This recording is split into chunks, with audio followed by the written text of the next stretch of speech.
the chat in the break was intriguing, amazing, good stuff. People are really thinking. Okay, it's we're moving into our second session now, where we're going to have a speaker and a panel. And our speaker this morning, I'm absolutely delighted to be able to welcome Jim Clayton from Toronto. And Jim, I know you've got a busy day, and it's good of you to make time. Yes, and Jim has just shared his slides. Jim is the Timothy R. Price Chair and Director of the Brookfield Center in Real Estate and Infrastructure at the School of Business, the Schulich School of Business at York University. And many of you know him. He's been on the speaking circuit globally. He and I remember being in a pub in Reading with you, Jim, but I don't remember much about what you actually said in your lecture that night. Which is great. That's social. There's social interaction at work. Okay, over to you, Jim. Thank you, Steve. Thanks for the introduction, and thank you for the invitation. As we all say that no matter how quantitative we get, real estate is about people, and that's the social theme. And I think that's why I got invited here, Steve, because we enjoyed a conversation and a beer in a pub in Reading. Yes. And so that contacts are important. And thank you very much for the invitation, and to you and Karen and Gunther for putting this together. It's terrific to be able to do this. It's incredible that we can do this with a global audience. I'm not sure we would do this in previous times. So this whole new hybrid blend world where we don't have to get on a plane and burn jet fuel to be able to do this. We won't talk about all the people that nip them.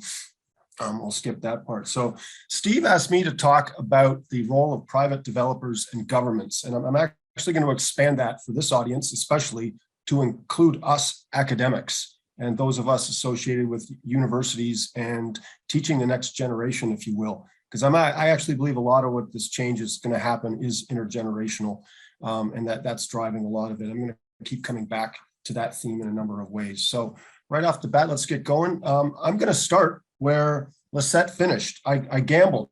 I was able to see Lisette's presentation, which I thought was terrific. And then I had to unfortunately hop off because we have a case competition going on campus today with teams from a number of different schools, including Canadian and US.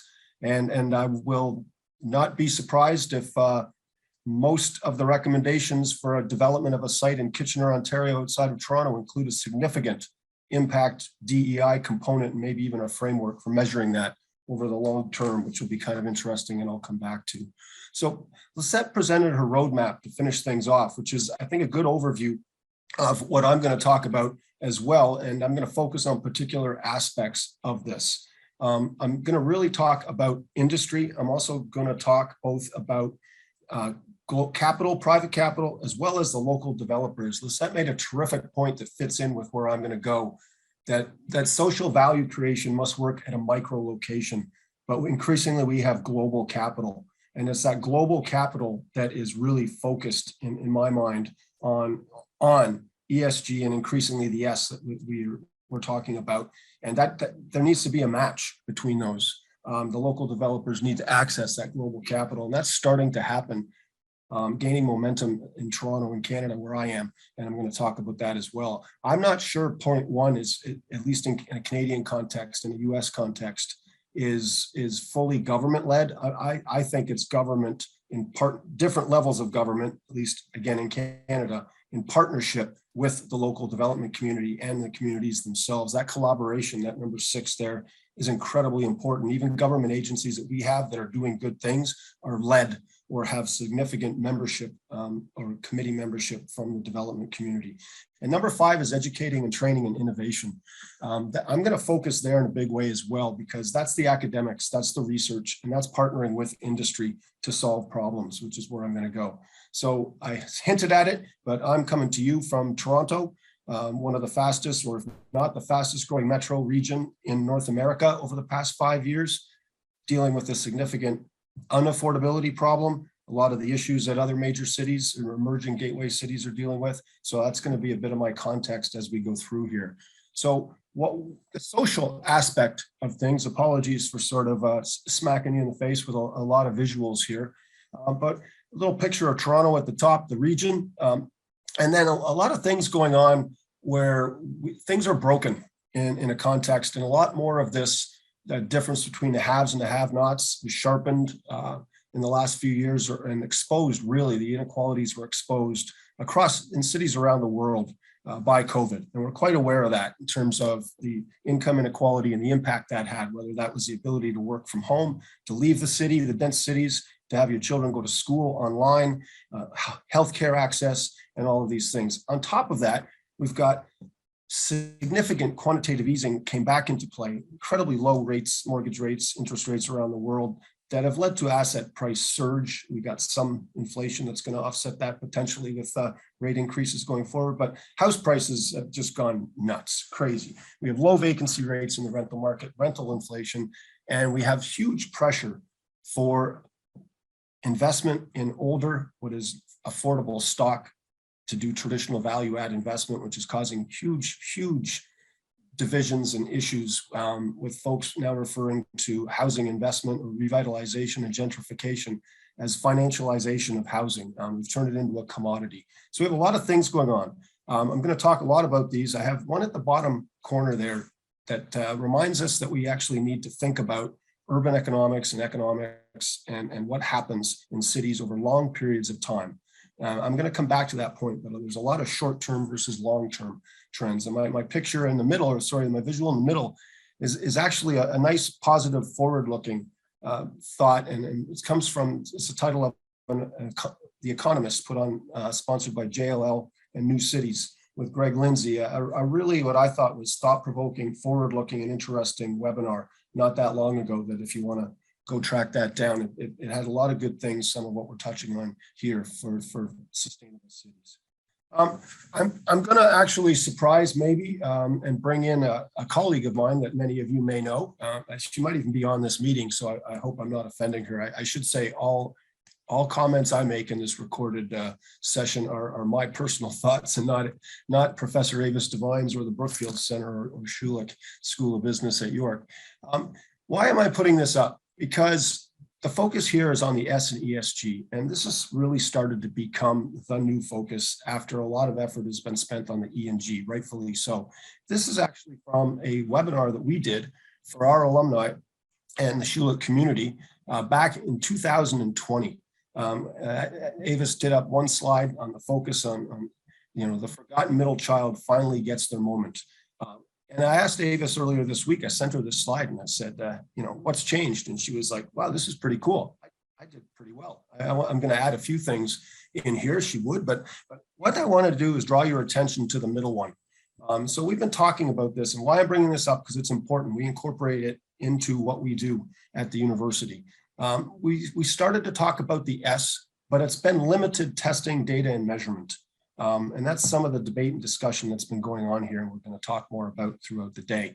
And interestingly, the prediction was this will change post-COVID. It will become more of a robust three-legged stool. So what I'm going to really focus on with this S part, and what I'm going to talk about is take that forward a bit and provide some examples at a micro level, and also try and add some context to the whole idea of social inclusion, equity, and opportunity. Social capital, what we might call community. Some of us in our group here refer to this as investing with humanity, that I'll talk more about as well. And you could add stakeholder in that. It's not just shareholder, it's stakeholder if we're thinking about the corporate model.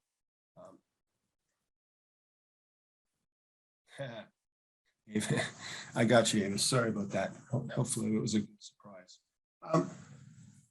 Lisette mentioned the global capital and how it's become, from the major pension funds around the world, it is almost just a given. It's not a nice to have, it's imperative to have an ESG framework. And your investment managers and investment partners have to have that and be part of that as well. Increasingly, though, we are finally seeing that S as reflected in socially responsible investments and also DEI. Incredibly important component of it for equity and inclusion and that diversity element. This comes from, just in case you're not familiar with that, if you're a PRIA member, they do an investment intention survey. It's global, it's partnered with INREV and ANREV. So I thought I would just throw this in because I went back through the 7 versions or editions of this I could find. And this is the first year they've asked the question about DEI. And you can see that 86% around the world now. A lot of variation. The US is behind. And unfortunately, they lump Canada and the US together as the Americas or North Americas. But we'll tell you that Canada is quite up there on the curve in terms of the social, in the institutional world with the ESG, and especially now the social focus. And the US firms, a number of them as well, but they're coming on. It seems to be much more the case in Europe, just a bit of perspective. But this is kind of refreshing, these numbers. The capital wants this to happen. And how do they happen? How do they make it happen with that local context? So the rise of ESG, the role of academic institutions. I want to spend a couple of minutes on this, give a bit of different perspective than I think you're going to hear from the industry side of things, because, and it was interesting for those of you that didn't hear all the discussion that Elaine and a few others were having about research. There's an incredibly important role for research. It's well established on the E side. It's getting more focus on the environmental as well established. The climate is now there. A lot of macro work being done on sustainability, and Avis and other co-authors have done some work on green bonds with Fannie Mae. So a lot of macro work going on the sustainable finance side. And now increasingly also the diversity side. So I've just given you one working paper with reference that Avis has done with Niels Koch, Erkin Yonder, who's also in Canada, interestingly in Montreal. That was a case study that Lisette mentioned with Cogir, the city of Montreal, and pension fund Ivanhoe Cambridge, a nice collaboration there. And just talks about the impact of having gender diversity on boards. It matters. It matters in real estate firms, and this is with public real estate firms. So that needs to keep happening. And Avis can talk to you, Elaine, and some others about the outlets for this type of research, because increasingly it's not necessarily real estate journals. There's specialized journals coming out on the energy side, on the social side, that actually have significant impact factors. It's not just a real estate problem. So that could be a useful discussion. The other part of it is it's up to us as educators. It's up to us because we are creating the talent. And if we're going to actually add diversity to the workplace, then we better get diverse students. And we better teach them the right way, or have them help teach us about life and the world and diversity. So we have to actually go out and figure out how we can recruit diverse students, not just teach the same old students, not old, but young, the traditional students. We have to get into demographics, into areas where kids might not traditionally have the opportunity. That's the community we're trying to help. Along those lines, we're fortunate enough to have Gary Whitelaw, who was the CEO of Bentall Green Oak, Bentall, that then merged with Green Oak and recently stepped aside and has joined us as an executive in residence.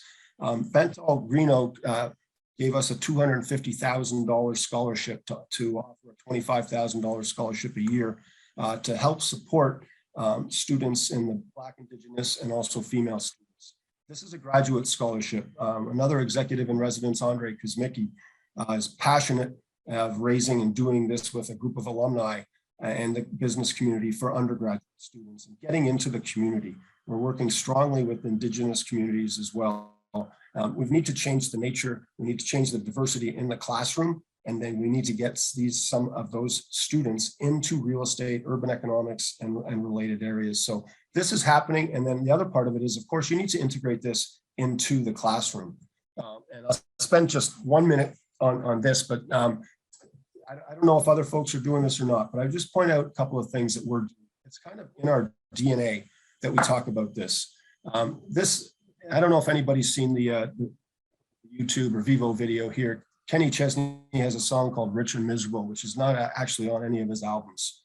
The video for that is an actor you may recognize from some different movies and TV series, is actually pretending to be a Harvard lecturer with a group of students. And he is getting them to think about them. How are they going to change the world? What do they want to get out of being in school? And he encourages them to go outside and do it. But first he has them come down to the blackboard and write one word down that they can think of to change the world. Why am I showing you this? We do this with essentially in the orientation with our graduate students. We talk about this, we make them watch the video, and words like engage, elevate, you'll see honesty, fairness, community come out over and over again. Our alumni, when COVID hit, actually did a webinar series in partnership with us, but they drove it called Reimagining the Why of Real Estate and Infrastructure, Building with Humanity. They talked about the diversity issue directly. We brought in folks that are dealing with that and specialize in that on the HR talent hiring side. And we also spent a lot of time talking about affordability. So these kinds of things are in the curriculum. And we think that's a really important component. Also related to that, and I'm not trying to do an infomercial, I want to actually introduce you to some developers and why we think they're able to do some of what Lisette was talking about with this collaboration and why it's happening. In Toronto, there's a development firm named called Daniels Corporation. Mitchell Cohen is the longtime president of that. He actually, again, to bring up Montreal, went to McGill and was a social worker and ended up becoming a developer in partnership with the former CEO of Cadillac Fairview from years ago, and the last name is Daniels, and Jack Daniels, in fact, or John. And Daniels has been a very successful development company that has the reputation of caring about the community, and they walk the walk, they walk the talk, however we say that. Mitchell Cohen is somebody that we take our students to see every summer. He talks about this in our leadership class. He goes through things. And this past year, Mitchell was the keynote speaker at something we do every year called the Perspectives Lecture. We bring somebody in from the industry. Traditionally, it's more of a, the typical story about how you got to where you are, but Mitchell's was different. Mitchell's company focuses on community, and you can see that this is actually why I'm here. When Steve sent me a note, would I be interested in this? I sent him back the advertisement for our Perspectives Lecture and said, great timing, Steve. We're about to have a talk called How Real Estate Development Can Drive Positive Social Change. And you'll see that it's connected with music and the arts. And this took place in Regent Park, which is a massive multi-year redevelopment of what a very dilapidated, poor area of town that Daniels did in conjunction with the city of Toronto. And they're still there. The theater that is there is called Daniels Spectrum. So it's a big deal. It's their philosophy. They do this. Now, I want to point out that Daniels is a private company. Daniels is a private company. I think a lot of what's happening now is with firms that can consider the long term and don't have to focus purely on financial returns. It's starting to change, but they report to themselves. They don't have to worry about investors or benchmarking or raising money through institutional investors and showing IRRs. Sure, they want to do well, but they believe in the long-term value of the community. In addition to Mitchell, we had two performers, a spoken word artist and a famous jazz pianist that are both from Regent Park. Mitchell is a musician himself. He's a supporter of the arts, and I'm going to come back to that. He put an ad in the major Toronto newspapers, all of them, just before he gave this presentation, challenging the development community to actually do social good, social value creation for the long term when developing in Toronto, because we have issues. We have affordability issues. We have social issues, just like I mentioned previously. So he wrote this, and I just really like that he did this, and the focus is on social procurement and inclusive local development. And I'll talk a bit more about that in just a second. But he's challenging the industry. And in fact, the multi-generational aspect of this is that we're now at a point where many of the development firms in Canada have their founding fathers, in most cases, are turning it over to the next generation, to their kids. The kids get this, and they come to Mitchell for advice on this kind of thing. So that next generation thing is a different way of thinking. And I think it's incredibly important. Very quickly, what do they do? This is one case study, one example: extensive community outreach, engagement, and involvement. And they stay there. They stay there after. Mitchell gets these people at Daniels get to know the people. They're part of the community. They try not to displace residents. They're working on the affordable housing side. Community and design is incredibly important to maximize those public spaces as a place for community long-term support. And this is crucial to what Lisette mentioned. I thought it was really interesting. She mentioned there's two components to real estate, right? There's development and there's the existing asset. That's great to say we do all this stuff and help on the development, but it's the long-term operation of the asset. It's a lot like public universities, actually. Sometimes we get money to build something and we forget that we have to maintain it for 30, 40, 50 years. So that operation, that long-term part is crucial. And that's where they come in. And they do it with a model of social procurement. Every one of their buildings has artwork and other things from the local community. Any events that are done there, it's local catering, local photography, get them involved. And they are now starting to partner with major institutional investors in big projects in revitalization in other parts of the city as well.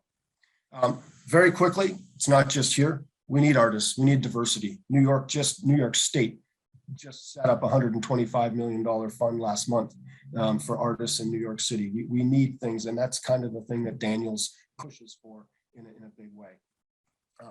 Couple of things I'm going to talk about. I'm going to kind of go back and I'll look at that. I'll look at the chat a little bit later. I think I'll just get through the presentation here. Many of you may have read this book by Mark Carney, or part of it. It's huge. I kind of read the beginning and the end. There's a lot of history in the middle there about money. And some of you might be rolling your eyes going, why do we have a two-time central banker and somebody at Brookfield talking about this? But there is a lot of interesting context in the first chapter and his final chapter called Humility that I think really relates to what's going on here and what we need to do, right? Three major crises we've had recently. First, credit, and Lisette mentioned that a little bit, and how some things have changed. COVID, and now we have climate, which people are finally paying attention to. And we could relate to what we're talking about here as the community impact of all of those, if you will, that social fabric or glue that holds a city together and is fair for everybody and sustainable. So basically, Mark Carney argues that markets are self-interest driven. They just care about doing the best they can for capitalism. That's fine. That's how innovation happens. But something happened over time that the market economy sort of became the social economy. They became together.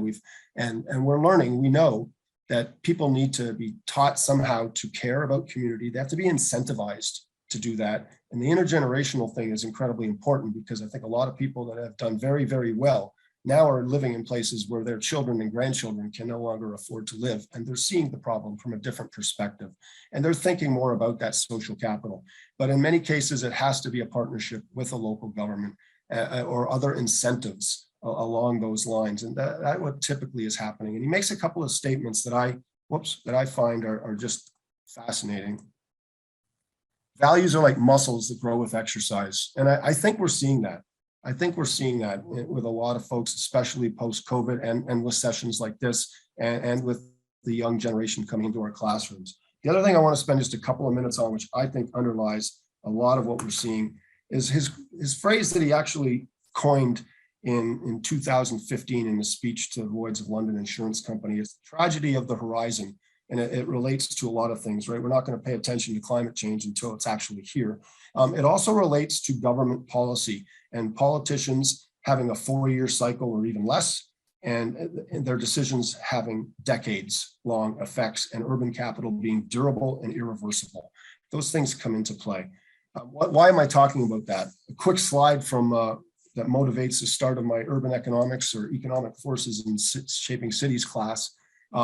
I use one of the books I use is Alain Berthaud, that you might know, kind of a famous globetrotting planner and architect that thinks that planners don't pay enough attention to economics and telling people things how to happen, as opposed to also thinking about what is actually happening.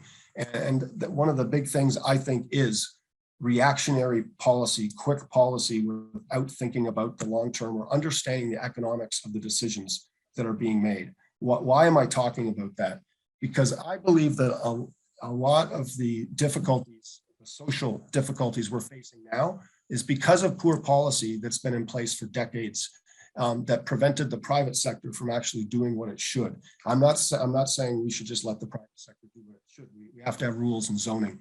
But where I am in Ontario, until very recently, there's been essentially a 3-4 decade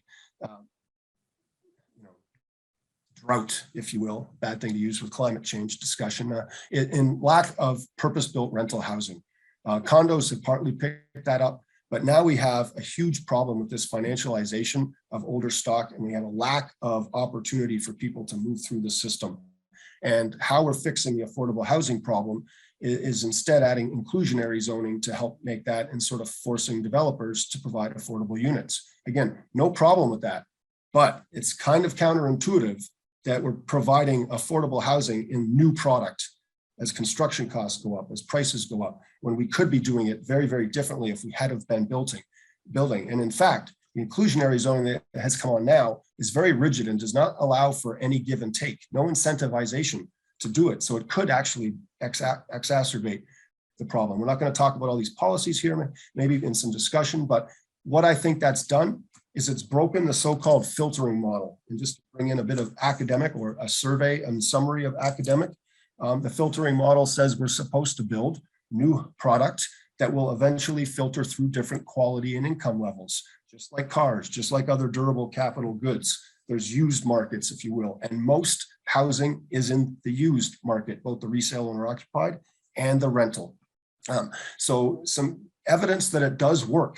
It does work in parts of the states is what but it's broken here. So all I'm saying is that we have to be very careful about just going and putting on policies that we think are going to fix the S. We could be doing significant damage to people 10, 15, 20 years from now, if that is already happening now. And it's the same thing with climate change. We have sort of intergenerational bankruptcy, if you will. I'm not going to talk about this one. I'm going to run out of time, but we also have the press that wants to jump on things that are announced and has a very short attention span. And we can talk about some of this later on if you want. I think the cities should be focused on much more on the social infrastructure, especially technology, to help with education, to help with communication. One example that where that's happening, publication on the prop tech side. And then the last thing I want to do is talk about one local developer in my remaining time here that it seems to be doing really important things. There's more. Dream is another one here that you may have heard of, but a number of the developers, in addition to Daniels, have now adopted formal impact strategies. And I know based on what Lisette was talking about, impact is one part of the social, but this is a really interesting company with a CFO that came over from Bentall Green Oak with a family-based firm that has been at work for a number of years, gone through some ups and downs with cycles, is really, I wouldn't say reinventing itself, but refocused, repurpose itself as a doer of social good and caring about the community. And that's TAS Developments. TAS Developments recently came out with their impact framework, if you will, and it looks a lot like what we're talking about here. 3 ways that the world is failing. Some of it's citizens as well as the environment, but the social equity and economic exclusion is the part that I'm thinking about here. And just like Avis's slide from 2 years ago, down here in the bottom right, they sort of emphasize that the E and G are being looked at, but the S is being ignored. So TAS is doing a number of interesting things. Why I wanted to mention them in addition to Daniels is because I started by showing the importance of this focus on DEI and responsible social investment by global capital investors. So we need global capital to partner with innovative, focused firms like this. I'll also point out that TAS is a family company that cares about multi-generational. They don't have that short-term IRR view necessarily. But what they've done recently is they've actually partnered with LaSalle. I thought you might find this one interesting. They refer to it as core real estate with a soul. LaSalle's core Canadian real estate fund, so institutional investors invested in that, is partnering with through a joint venture with TAS to do what are called community-based centers. It's a focus to buy underutilized industrial that's not being used for last mile or anything else in neighborhoods that need help and lack community space. And they want to do things such as provide incubators, provide community, provide areas for the residents. And they're getting these at a relatively cheap book value basis so they can do relatively inexpensive rents. And to finish things off here, one slide from their pitch that they use, that they provided to me. The others, I got public information from their website. This is from their pitch book that they've used. They provided me just that, again, which is really important, that collaboration point. They don't do this alone. I don't have enough time to go into a lot of these, but there's some innovation going on here with the City of Toronto. They're listed as industry, but the city over there has a group program called Housing Now, and a Create TO group that actually has former private sector developers as part of that group, working as City of Toronto employees, partnering with using city land with firms like TAS and others to create affordable housing. And Van City is a financial institution in Canada that is focused on social. They provide loans and social. So I think I'm kind of right on my time of 30 minutes. Apologies if I talked a little bit fast. Thank you very much for the opportunity, Steve. And I hope that generated some food for thought and opportunity for discussion. I look forward to the panel. Wow, Jim. Thank you so much for that. We are very privileged to have someone like you who's already doing some major work in all aspects of ESG, particularly the social side. I think you've given us a lot of homework, of course. I can't wait to read some of the literature and to listen to the Kenny Chesney song, of course. And it's encouraging to know that there's such a lot of positive ongoing work being done with collaboration. Some of the people who are spearheading this, some leading names who are spearheading some of the change in the way we think about social issues. Just an excellent presentation, Jim, as I knew it would be. So thanks for that. And you're welcome. You've got Francois is now going to lead our panel. Let me just say, Francois, I know you're itching to comment on some of the things that Jim has said. Francois, of course, is our president of IRES, and he's not only a professor at University of Cape Town, but he's also respected business leader in sub-Saharan African property markets. Then we have two of our RICS leads in London, Charles Golding and Kisa Zera. And I know they've spoken together, but they do lead different strings of action items in the sustainability world of the RICS, which will be intriguing for us to be updated about their work. And then last but not least, Megan Walters, Dr. Megan Walters, an old friend, talk about the social aspects of our business. I think Megan and I have sort of always taken advantage of the nearest restaurant or pub or bar or whatever in whatever conference we've met to use as a platform to discuss more serious issues. So wonderful that Megan can join us too, straight from MIPIM again on a very busy week. So Francois, I will hand you over to you. And thank you for being a moderator. Steve, thank you very much. And Jim, thank you very much for that presentation, which really brought a number of issues together. And I'm happy to play a role, a bit of a discussant on your presentation as well as we start. Before I ask just the panelists to give a short introduction of their involvement in ESG and S in particular, I must say that I'm far too opinionated to just be the one who's going to ask the questions. So if you see me responding to my own questions or to the others, please forgive me in that respect. So as we start, we have excellent panelists with us. Welcome to them all. And I would just like each of the panelists, before we even enter to a discussion regarding the presentation, just to very quickly their involvement in the ESG space. Kisa, could I start with you? Yeah, sure. I'm a sustainability analyst at RICS, responsible for generating data, insights, and thought leadership on emerging sustainability and ESG related issues.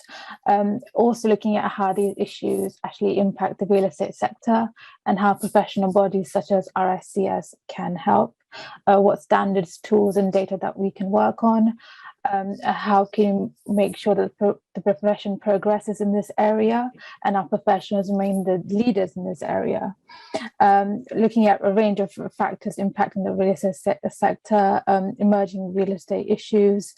I'm also responsible for the RICS Sustainability Report, an annual report based on how the climate ESG agenda is shaping trends in the real estate sector, and as well as tracking the behavior of both occupiers and investors. Thank you. I think it'll be fascinating to hear some of also of the views of the report and what has come out. And I think I think it's going to be interesting to see how the professions respond to this as well. It's not a matter of just the investors, but we also have those involved in infrastructure, architects, town planners, and all. I think we are all players in this game. So it will be interesting to hear your response on some of the questions that we have. Megan, let me just give a few minutes to you. Thank you, Francois. I am representing, I think, the institutional capital that's been referred to by a number of speakers. I'd really like to thank Jim Clayton for his presentation. I took lots of notes. In terms of my involvement with different sort of, as well as the Allianz real estate institutional capital part, by background, I'm a UK trained chartered surveyor, so I've been on the governing council with the RICS, so I'm really pleased to see the RICS here today. And I'm also lucky enough to be a global governing trustee of ULI, and so read cover to cover the ULI report S in the S in social.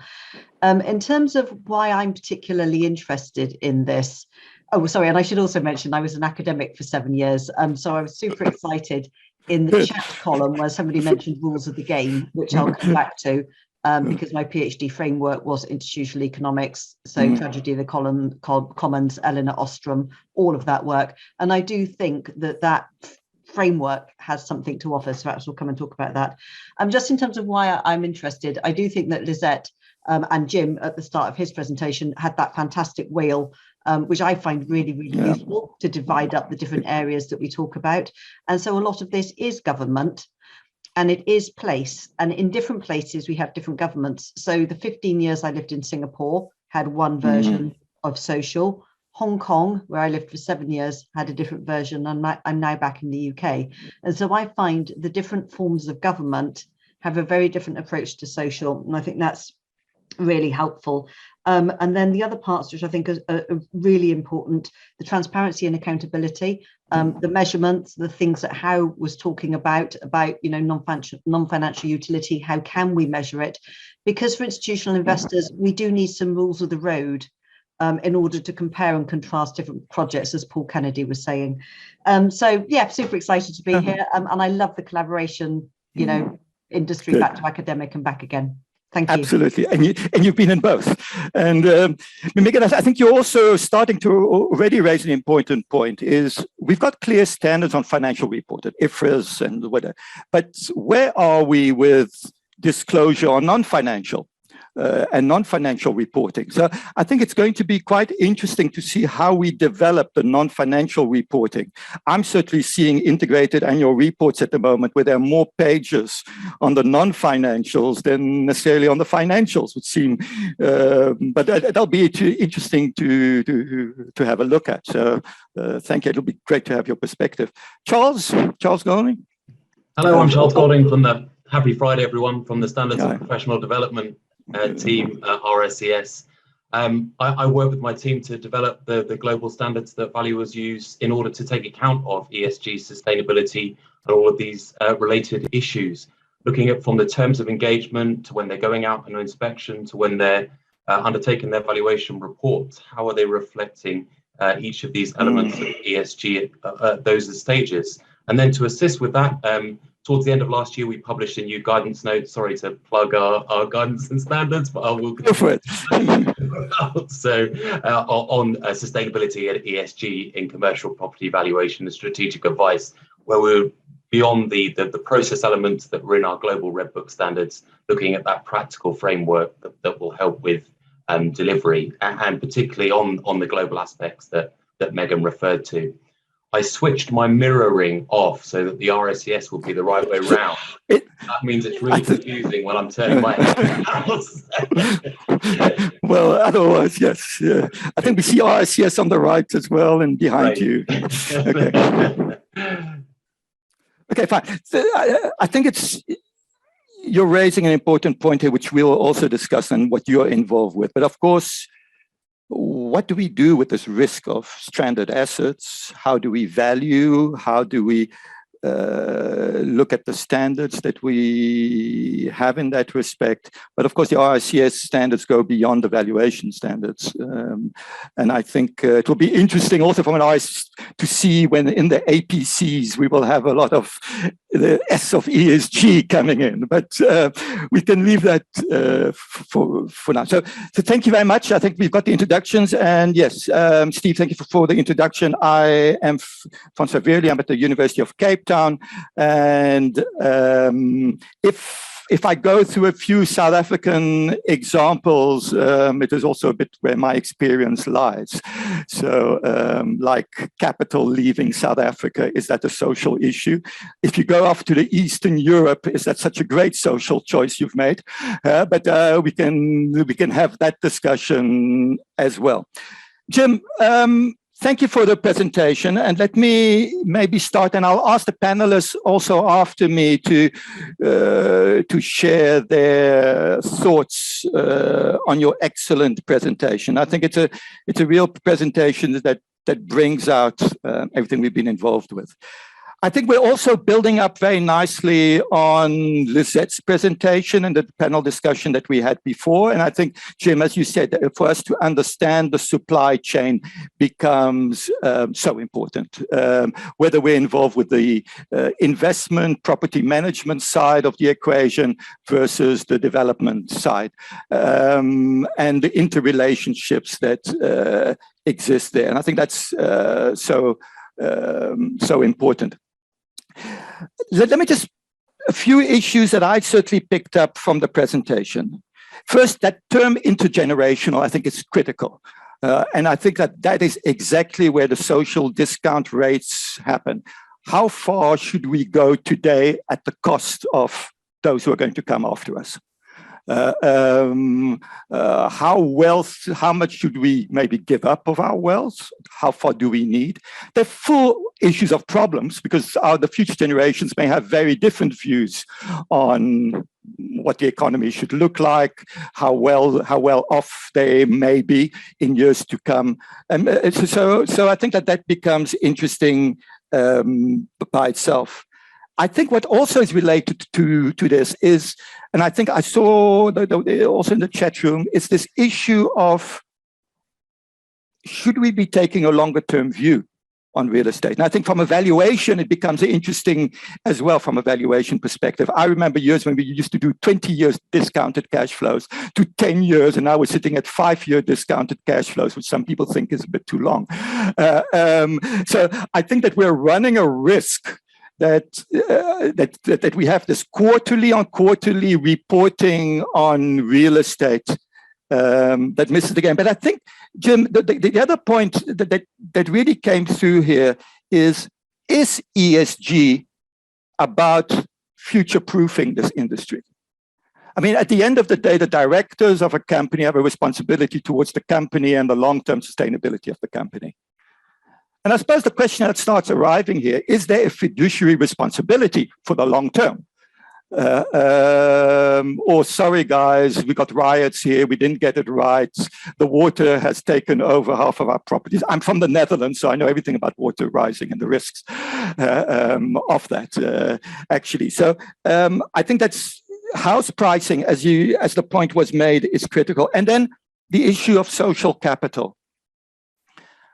And I think there's an interesting discussion around that. And if I may take a South African example at the moment. In 2021, last year, some of you may have seen on your TVs or whatever you watch, the riots that happened in South Africa. And so what did we end up with? Shopping centers with solar panels, super green, superstars, which were burnt down. Now, that led to an interesting discussion. who was burnt down and who wasn't burnt down. And it sounds like a bit of an extreme, but what became clear is that the shopping centers who had taxi ranks were not burnt down. The ones that were more in the hood, if one can call it, had a better risk. So I think social capital, as you rightly, Jim, alluded to, I think it really becomes very interesting. And social capital, at the end of the day, is the networks. Or as I saw a company recently say, we'll look after you, you look after us. And maybe there is a bit of that. We'll look after you, you look after us as developers. Okay. By the way, on the movies, for many of us, the movie we've been showing our students has been The Big Short.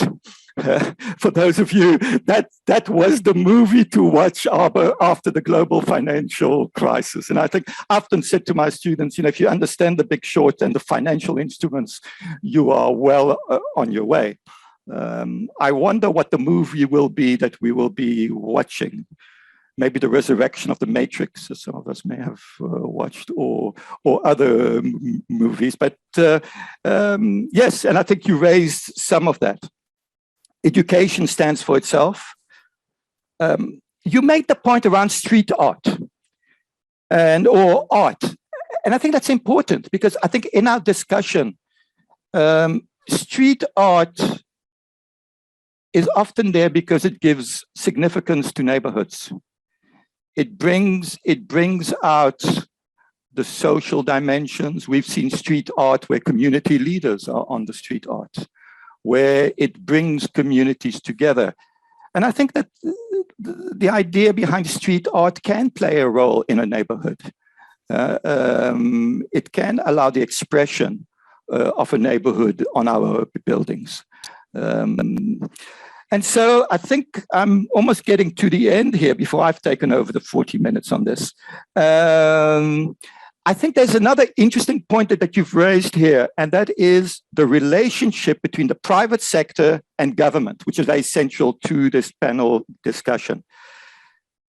And I've often wondered about this, that planning has been a top-down. Planners coming down, as you rightly indicated, coming down on the industry, but certainly influencing what happens. And the question I'm raising at the moment is, going ahead, will it be the cities coming down or will it be the investor? Will it be the pension funds telling the asset managers, we would like to see ESG, and I think the point was made earlier, where that is starting to happen much more. So I think that relationship between city planners, authority, and the private sector, I'm interested to see where the push is going to come from. It may well be the millennials sitting, looking after their pension funds saying, we want a different story here. Or they'll be exactly like what we've been, give us the returns. Talk about education. I've got now 6 dissertations, I think, on ESG this year. I think just about every student is walking through the front door saying, IRR, fine, let's go and do something else. And so, yes, it does come to the quality of our NOIs, the quality of our IRRs, and how we quantify that. I'm going to PropTech. Yes, I think we've had long discussions around PropTech, and Jim, I think you raised it. And I'm certainly seeing, and I'd like to see if others have got different views, that the success of PropTech at the moment is lying certainly in the E phase. I think that's where PropTech is having success in measurement. And the issue is, how do we get PropTech also into the S? I know in the Netherlands, there are a few companies involved with this. Okay. Can I just turn, Jim, I'll give you a rightful reply if you feel that I haven't quite reflected what you'd like. So, Jim, do you want to say anything before I even start with the panelists? No, that's fine. I think you should turn it over to the panel. Okay. I'll just point out, I'll just say the one thing. I really like Megan's comment about government and government being so different. And like in the US, it's planning, development decisions are incredibly local. In Canada's more like the UK, where provincial. It's the politicians that are about to get reelected will do whatever their constituents in their little area want, and don't, even though they know the case will go to build that apartment building. It'll go to if it fits with the zoning, it'll go to trial. It'll be approved, but it'll be approved 5 years from now. So the province has to dictate things. It's like, so, but no, over to, and of course, in Europe, it's the EU that is deciding at the moment, which gives it also an interesting dimension. Megan, since you were just mentioned, let me maybe start whether you would like to share some of the views, on the presentation, just as a few introductory before we move on to other things. Megan, yeah. So I'm going to say you're not muted. I am unmuted. I think if we take the big picture, so Jim's presentation was excellent. And if we take the really big picture, sort of post-pandemic about social and where we're at with this. So let's start with, so we talked a little bit about institutional economics. So if we take governments, organizations and individuals, or even buildings, to build on Colette's point around buildings, if we just start with governments, if we think about things like the Fed, the US Federal Reserve has a twin mandate: inflation and unemployment or employment. And so there is a shift, I think, really quite globally towards looking after people. And you can see that with the Fed and its shift towards employment. So when Janet Yellen was Treasury Secretary, she said, we're going to keep interest rates low until we have approaching full employment. I think she gave a number of like 5%, and then it got to 5%, and she still kept interest rates low. So there's a whole area around looking after people that I think will carry on. And so whether it's an intergenerational point or whether it's just a leftover from the global financial crisis, and indeed now the pandemic on top of that, and for us here in Europe, the situation we have in terms of going on with Ukraine and Russia, I think putting people first and putting people's well-being first is now going to pervade all areas of government and organizations. So I think that's the kind of the bigger picture.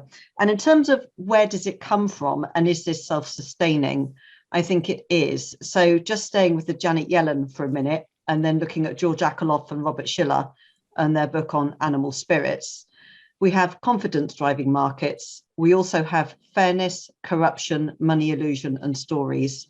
And I think the one that is really now at the forefront is this business about fairness. As I say, much driven by the very low interest rates that we've had post-financial crisis, which has led to this unaffordability of housing. So you've got super low interest rates driving unaffordability of housing and a lack of housing supply that has come through from all governments.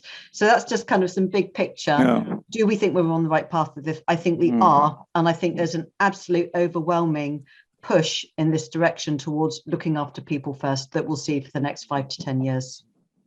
Thank you, Megan. And Megan, when you introduced yourself, you also mentioned, Jim, you mentioned the tragedy of the horizon, I think it was, and of course the tragedy of the commons, which you said you've been involved with, and maybe that's what we're starting to see once again in the property sector: how we use space and who has the right to space, to that space, the common space, which was the tragedy of the commons, where farmers had rights to be on that space and everything involved. Let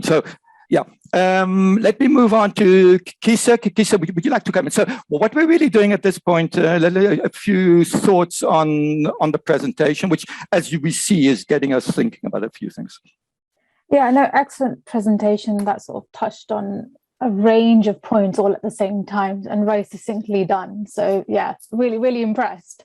I just want to pick up on 2 points. The first was about the 6 components of social value that you mentioned that I completely agree with. And I like the focus on the academics and education, and that's a particular area for RICS. As a professional body, you know, we can set all the right standards as we want, but if our professionals don't have the right education and skills, then they can't really progress in this ESG related or sustainability related area. So we must have the right education and tools to give our professionals so they can actually make a difference, and the profession can actually help with this ESG agenda.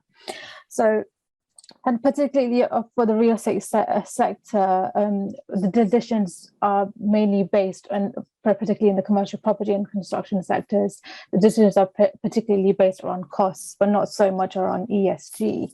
And so this is a sort of a new area for us. And I think it's also actually a very new area for RICS. So there is a sort of a change in the mindset that's needed.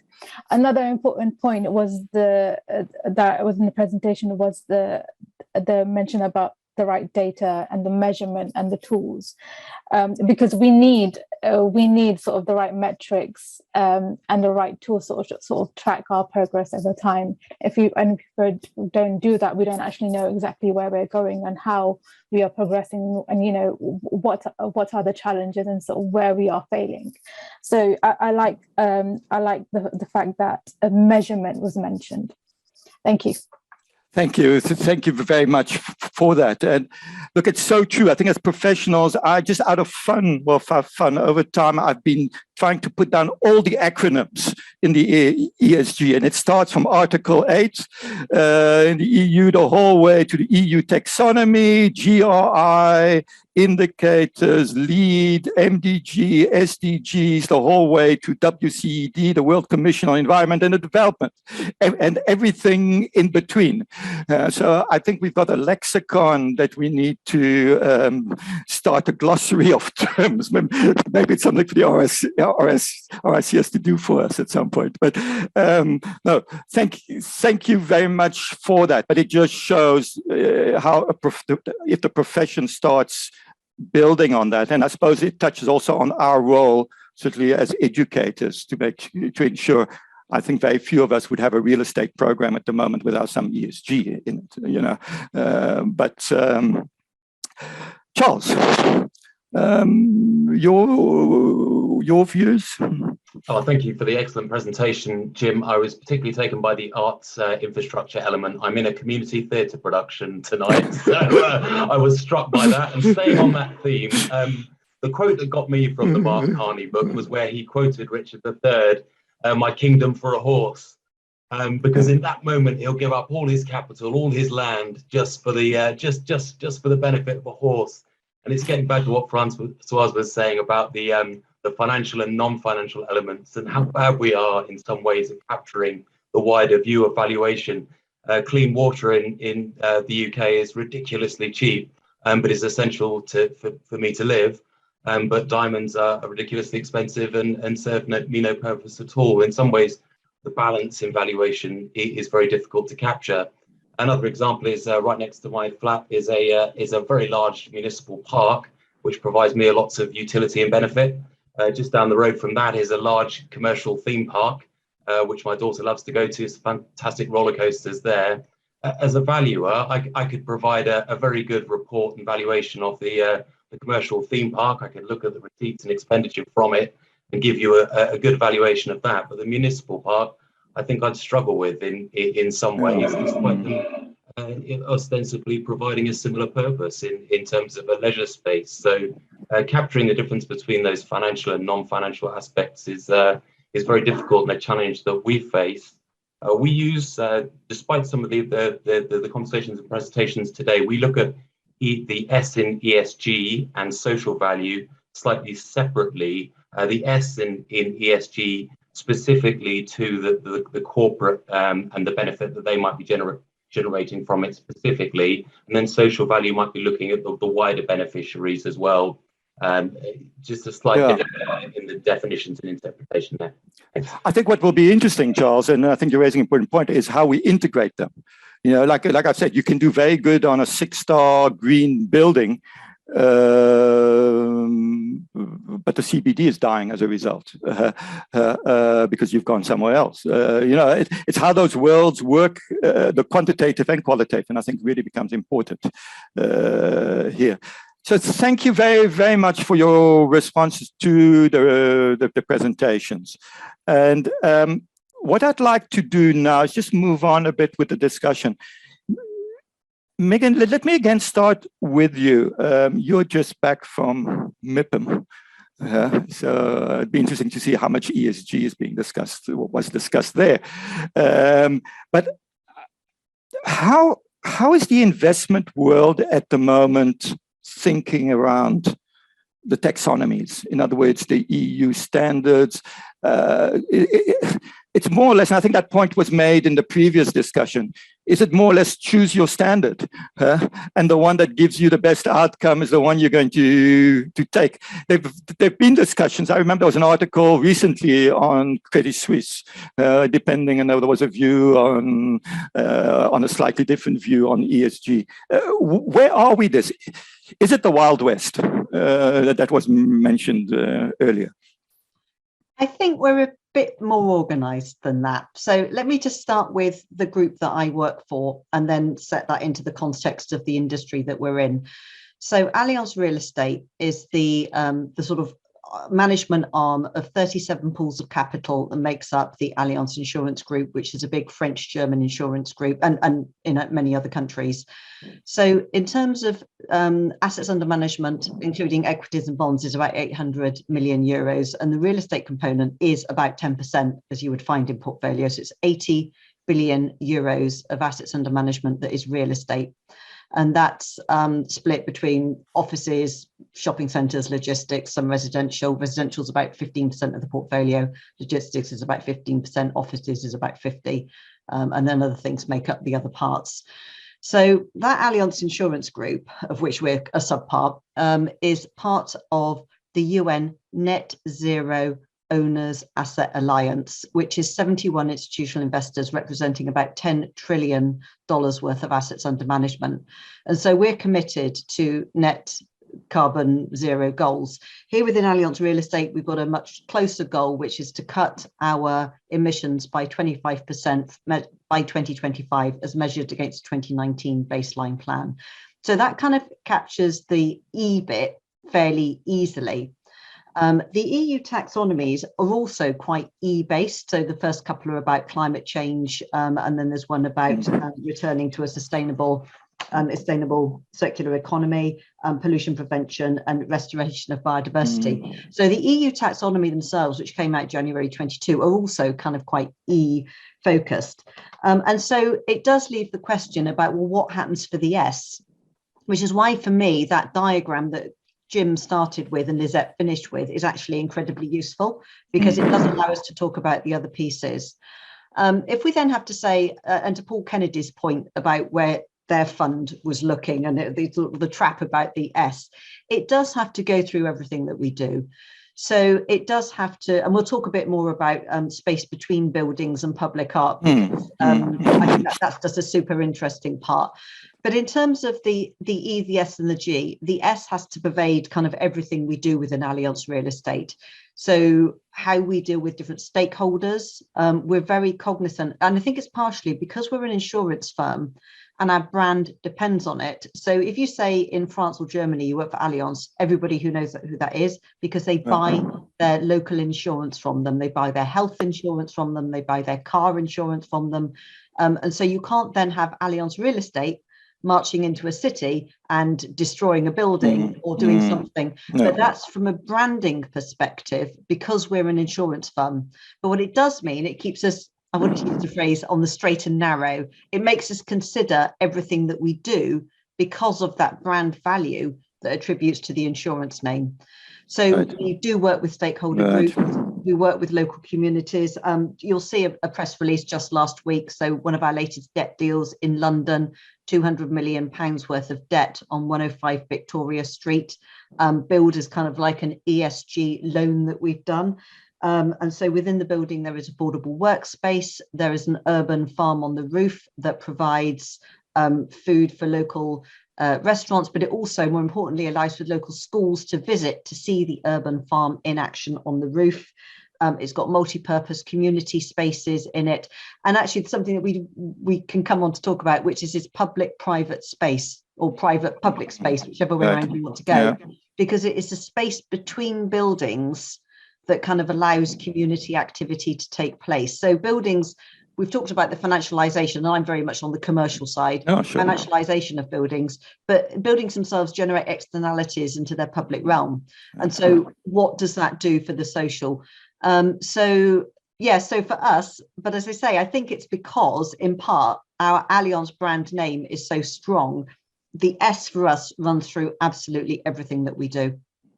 I think there's some really interesting points here, and what really also came up as I was thinking through what you were just saying is, on the one hand, we value properties, financial valuations, and so forth, but society also values a building. And what value does society give to your building? And I think if I go back to the example that I gave that we faced in South Africa in 2021, how do we measure that value, and how does society perceive a building? I've always been interested in conflict environments. Which are the buildings that are going down? Let me not talk about Ukraine, where the wrong ones are absolutely going down at the moment, or apartment blocks and all. But what I'm saying is, it's that value that we give to buildings, and even when we see the tragedy at the moment happening again, we see buildings. That's a community. Those are not just buildings, and there's everything else around it. And I think it'll be interesting how we perceive that, how we see that.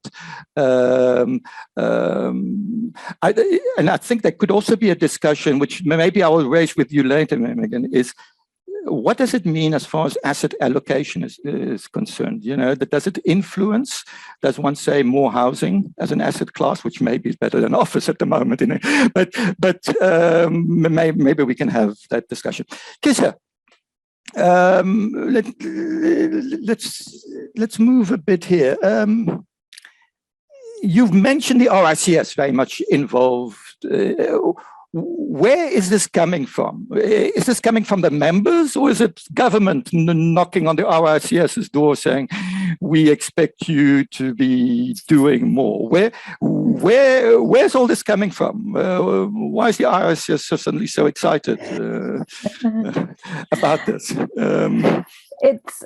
Well, part of it is coming from the members, part of it's coming from the government. But again, with the RICS as a professional body, it wants to be able to be a leader, right, and sort of continue to resolve problems. You know, our Royal Charter talks about serving the public, and you know, if we don't do anything around ESG, then we won't be doing what our exact job is to do.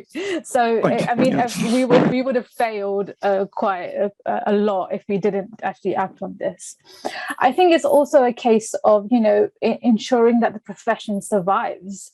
Because if, for example, our professionals don't have the right knowledge and skills in this area, then they wouldn't be, you know, employable. They wouldn't, nobody would ask them to do certain things, and you know, the impact of sort of the valuation comes into it, as well as responsible business comes into it, as well as standards. You know, if the RICS concepts standards around the efficient management of buildings and taking out in ESG, then you know, it wouldn't be having a sort of a positive impact on society and sort of helping the world transition into this new phase.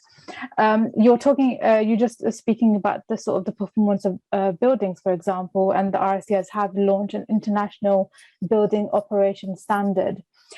It takes into account the user experience of a building. So it has 5 different pillars, such as functional. So it suggests, you know, is a building, you know, serving its purpose? Is it functional? Is it economic? What are the costs? How does it impact the communities and well-being of the occupiers? Is it having a positive impact on the environment? So the International Building Operations Standard allows you to take consideration of all these different metrics at the same time, and sort of report on key data, and track this different data that's really important for a building to be, so that occupiers and investors can make the right decisions. So it's an example of a standard that can help the efficient and the right management of a building and what a building is supposed to be, and actually look at the user experience, looking at the people who are using it and the community that's affected by it. So it's an example of a tool that can help sort of advance the ESG considerations in the built environment sector. And we will continue to do this. We'll continue to sort of look into the challenges and sort of where the gaps are, and how RICS and our profession can help. Yes, I'm just picking up here a question that Karen, and by the way, everybody listening, feel free to put your questions here, and I'll give you also, there's an opportunity at the end of the session, but if you have a question, feel free to put it and I'll put it to it, or if you'd like to say it yourself, feel free. But Kisha, do you think that there's a problem as to who defines S? You know, what I'm trying to get at is that we end up with a view which is an EU view on the problems that we have in the Western world, if I can put it that. And those, we know, in Nairobi, we're sitting, or in the favelas, we're sitting with very different issues. And I suppose for the RICS to function across geographies in that respect, who's S and who's going to define what is good and what is, you know, I suppose it's almost a philosophical question, but I suppose. I think one way that you could start with would be to look at the UN Sustainable Development Goals. Yeah. Okay.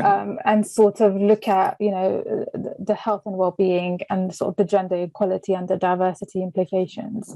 But obviously the S would be different in each different geographical region. For example, in advanced economies, I feel we have a lot less, you know, of a challenging environment than they are in developing economies, who have to sort of balance these, you know, poverty alleviation, economic growth, jobs at the same time, as well as, you know, the social inequalities and the climate considerations. So I think every region would have sort of different challenges when it comes to the S. The Sustainable Development Goals do give some sort of an end goal where, you know, society needs to get to by 2030, and we don't have a lot of time. So I think using, you know, taking our actions into considerations and how we're sort of actually using the Sustainable Development Goals and how, you know, what path that we need to do, or what we need to get there would be really important in sort of defining our actions. Excellent. Can I add to this? Yep. Because I think Keisha makes a really, really important point, which is it's going to be different in each country. What we've got coming up is a problem with food security and food cost and inflation coming at us really, really fast. So we've got a problem with housing affordability. Next, we have a problem with energy affordability, and we are going to have a big problem with food affordability and food security in a number of nations, which are primary export markets for Ukraine and Russia. So this is going to cause social unrest in its biggest sense, I think, is going to be a topic that we're going to be grappling with. So to sort of go to Karen's question in the chat, some of the S in the developed markets has come from housing unaffordability driven by ultra low interest rates. And then some of the S in other locations in terms of social unrest, I think, is going to be driven by high inflation, particularly from food and energy, which somehow we seem to ignore when we do inflation metrics in some countries, in some locations. Perhaps Jim would like to have a go at that one. Megan, Jim, I don't know if you want to respond. Otherwise, I'll move on. But Megan, I think you're making an important point. I remember reading an article sometime which had never crossed my mind, that there's an issue of food security in some inner cities in the United States where lower income people just can't get the vegetables. They just can't. If you haven't got a car and you can't get out to a supermarket, you've got a problem. Jim, do you want to come in at this point? And then we're rapidly running out of time here, so I'm just Jim. No, I thought that was very interesting points Megan's making, and she said, especially with the developed versus the, I totally agree. I think we should hear from Charles. Yeah. So now let's move on to Charles. Charles, look, I suppose the discussion here, and this is one that we have been discussing during the course of the seminar, to say, how do we report on this? How do we report in a consistent fashion and value in a consistent fashion? And I suppose the point we're making is that we don't have the standards for the non-financial. So my question is is this, will we see a red book on the non-financial, or will we see, how do you see this unpacking itself, Charles? Well, we recognise that standards development is a constantly evolving, agile process. We've spoken to people all over the world for our latest standards, and just some of those local perspectives we've heard talking about. In parts of the world, heat is a far more of a thing than flooding is. In some parts, earthquake recovery might be an important factor that we haven't got to consider. So we want to be able to provide principles-based global standards which allow a framework that incorporate high-level frameworks such as the SDGs but also be adaptable locally as well, and look at local statute, legislation, regulation to be able to be adaptable into the standards as well. The problem with that is the alphabet soup that was referred to earlier about lots of different individual standards from different markets and different applications. So hopefully by having that overarching principles-based framework, we do support it, but we recognize the individual needs of local markets as well. I think a feature certainly across the first session and this one as well is that longer term view where possible. We as valuers, we can't crystal ball gaze. Prediction forecasting is incredibly difficult. No one would have predicted COVID-19. Well, maybe a few people got it right, but the huge severe impacts that can happen on markets over very, very quick terms can't always be predicted. But can we do something about longer term modelling and risk? Perhaps. Well, that's an interesting point. As John Maynard Keynes said, risk we can measure and uncertainty we can't. And I think he was quite right that it's the uncertainty that we're dealing with. And I suppose the question, well, I think it's important what you're raising, what we are doing in the ESG space, I think, Jim, you used the word foolproof us. To some degree, does it mean that we have a well-functioning property sector going forward? And that does mean taking a longer view. So I think that argument around foolproofing, I think, as they say, if you want to get people interested in the environment, you ask people, what sort of world would you like to have for your children or grandchildren? And that seems to be the line that seems to focus people on the environment more than anything else. And I think that gets us into interesting. We have less than 10 minutes to go, I think. So I'd like to add to Charles's point around the standards, because the UN and the IRES put together some nice standards around measuring space, which sounds very prosaic. But the IRES did a really good job with the UN of gathering up how you measure space in buildings, because it can vary dramatically, which actually has an impact on the financial measurement. And then the other point around sort of standards is I'm going to refer to the UK cladding issue, which we have, where cladding has caused fires. And I think one of the issues has been where you just have standards which are performance guidelines. Charles, you're going to have to help me out here. So you have standards which aren't prescriptive, they're kind of general, and then you have to fit them to the local. But at some point you do have to get prescriptive, and you do have to say things about buildings, and in this particular case it was cladding and fire. So, Charles, how do you deal with this kind of overarching, yes, we'd like some high-level stuff that everyone can get with, and deal with the actual stuff where you do have to have some form of regulation? Megan, and Charles, I think the interesting point that comes in here also is, do you expect an EU investor to follow the same standards no matter where they go in the world? Because otherwise you run the risk. Let me go off to somewhere else where the standards. I can answer that because we are an international investor, and last year, even with COVID, we managed to go out and spend 5 billion. So we use the CREM pathway. So we're we're EU investors, so we use the CREM pathway, and so we do follow. So the CREM pathways are now out and available for non-EU kind of countries and locations. Right. And so we have IC every Monday, investment committee every Monday, and there's a big chunk in any deal which covers, does the building meet the CREM pathway? Does it have the potential to meet the CREM pathway? So absolutely we do. But anyway, back to Charles. Okay. Charles. We've just undertaken an evaluation reviews just been instigated by our Standards and Regulations Board last year, which put its recommendations out earlier this year. really worth reading through that. And the principles versus the prescription argument was played out in there, and people were absolutely against prescription overall, because no two circumstances in real estate and finance are the same. But it was absolutely recognized that detailed guidance is necessary, and in fact prescription is necessary in certain circumstances. RICS doesn't create the building regulations around the world. It doesn't create the local laws and practices. But as Kisa referenced, we do have a role to play in educating and making sure that we're putting out the right guidance there to support the applications of those different approaches. Fire safety is an issue globally, and there's many routes around it. And part of that is working with governments, working with policymakers, working with regulators, making sure that we're playing a role within that development, as well as providing the guidance and education that will support.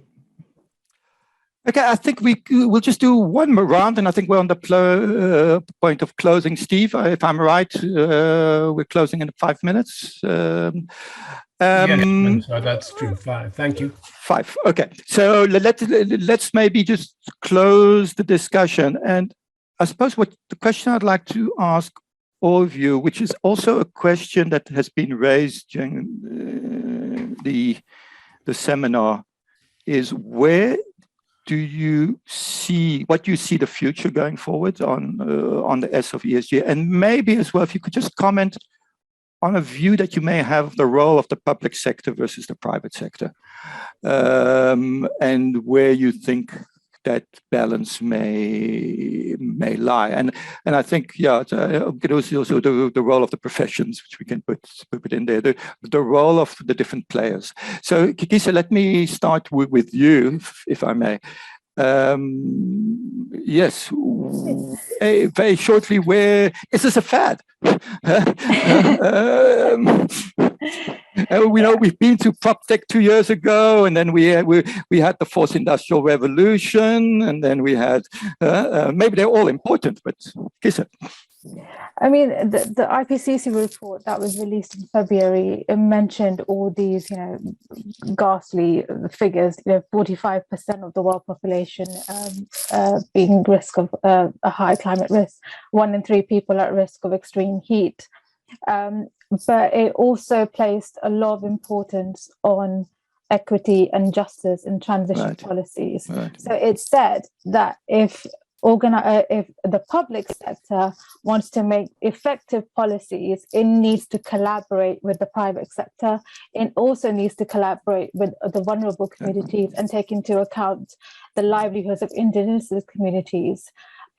So it sort of speaks to the thing that if, for example, we want to make credible transition plans and actually have enough progress, we need to make sure that we actually focus on social values and equity and justice. Because if we don't do that, then those plans are likely to fail.